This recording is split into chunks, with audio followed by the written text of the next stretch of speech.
Thanks, Africans. Are you good? I'm good.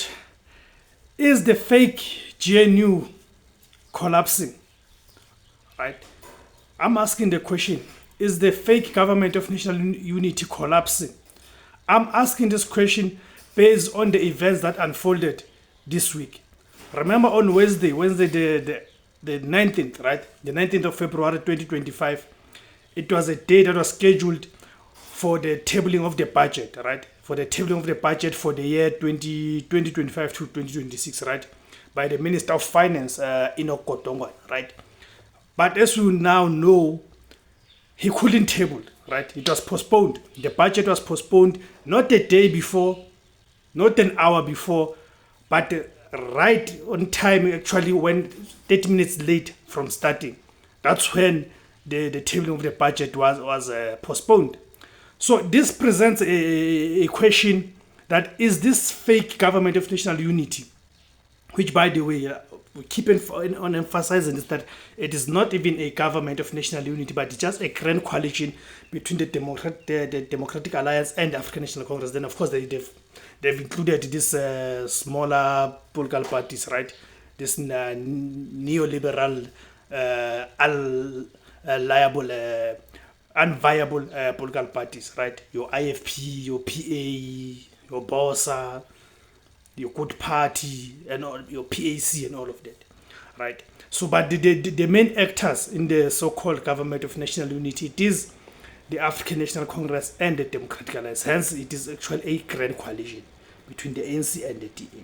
So now, because a measure of a government that is intact, it is its ability to present a budget and get that budget to be passed, right?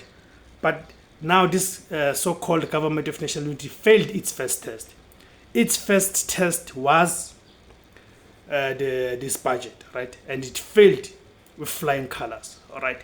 So this poses a number of questions, right? You'd ask yourself that these people, they claim to be intact, right? This fake GNU, they claim to be intact and all of that. Now you ask yourself a question that ordinarily a budget, it takes 8 months to work on a budget, right? So how is it possible that on the day, on the hour, actually 30 minutes late from the time, remember the budget was scheduled to be tabled at 2 p.m., but then around 2:30, then they are postponing the tabling of the budget. Doesn't that show the signs of incoherence and being disorganized? Because these people, they had all the time in the world, right?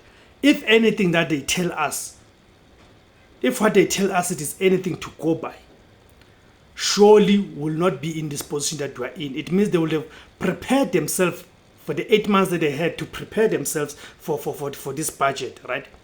And ensure that they agree on all the items.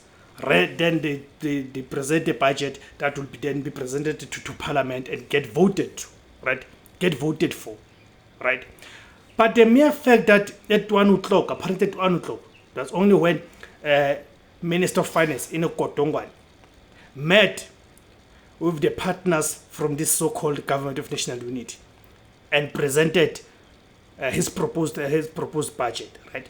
And indeed, they could not agree, right? They could not agree on some of the issues. But we are told the bone of contentions around the increment on the value-added tax, right? As you know, currently the value-added tax is at 15%. So in that botched budget, we are told that there was a proposal to increase the value-added tax by 2%, right? Meaning moving the value-added tax from 15% to 17%, right? So we are told that's one of the bone of contentions, right? So this shows how disorganized these people they are, right? Because this is something they should have ironed out, right? Ironed out long time ago. As I've already spoken about, normally the processes of preparing this budget, eight months. So what did they do with the past 8 months? Meaning they wasted the 8 past months, right? The past 8 months. They wasted those months. Hence now we are being plunged into a crisis as a country. We have got a government, but the government that cannot even pass a budget, right? Remember, a budget is to finance the plan and the promises, right? that you've made to the nation. So you need to finance those plans, right? Because a plan, just like the sauna, it's more like a vehicle. And a vehicle cannot get from point A to point B without the wheels, right? Meaning the budget becomes the wheels, right? To ensure that you're able to action your plan, right? So this exposes that actually this wishy-wishy of a grand coalition, right? It is not stable. And of course it will not be stable based on the number of reasons, right?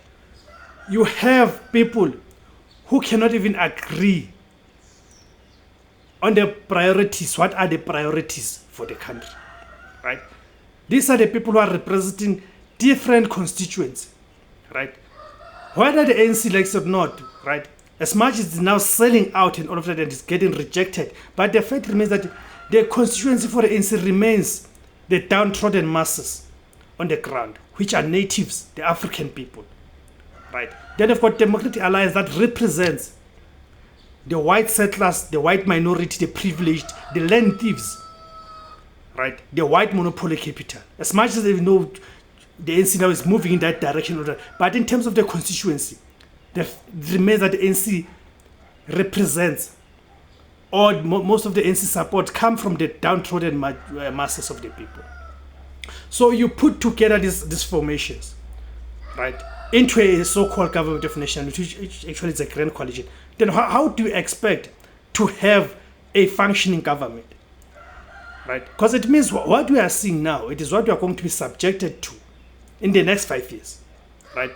If this thing survives, does not collapse, right?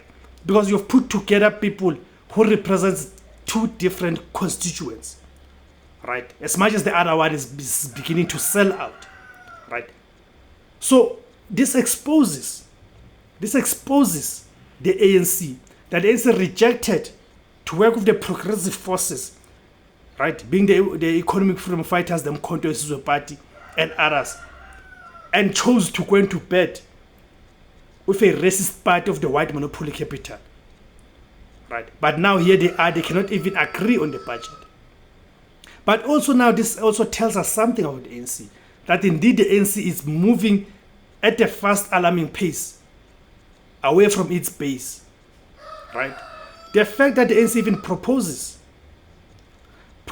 to increase the value-added tax by 2%, and ANC knows this very well, this is going to harm black people, the majority, because black people are the ones who constitute the downtrodden masses of our country. So you increase this by the VAT by 2%, that means you are further condemning black people into a life of poverty and misery. This is what the ANC has come into, unfortunately. This is what has become of the ANC. And to think that the person who's heading the treasurer, the person who's the Minister of Finance, Kotoan, is someone who's the former General Secretary of the most militant trade unions in South Africa, the Metal Workers Union, NUMSA, the National Union of Metal Workers of South Africa. So this tells you about people, that people, they claim to represent certain values, but they get into power, then they reveal their true colors and character and their own true conviction, right? You see. So South Africans need to wake up and smell the coffee. That there's nothing there's no progress that's going to be registered under this fake GNU. Okay, so let me hear you guys. What do you make of the events that unfolded this week? All right, let's have a healthy debate in the comment section below. Remember to keep the debate, the comments respectful. Please remember to like, share, and remember to subscribe as well. And on the link, I'm going to include on the description, I'm going to include a link, right? A link for the landing page where you subscribe to provide me with your email, so I can, each time I publish a video, I can email you a link direct to you. Or I write, each time I publish an article, because I've got a blog where I publish articles, I can send it to you. And any policy documents or any books, right? I can share books with you, share the documents with you. Thank you very much, guys, Africans.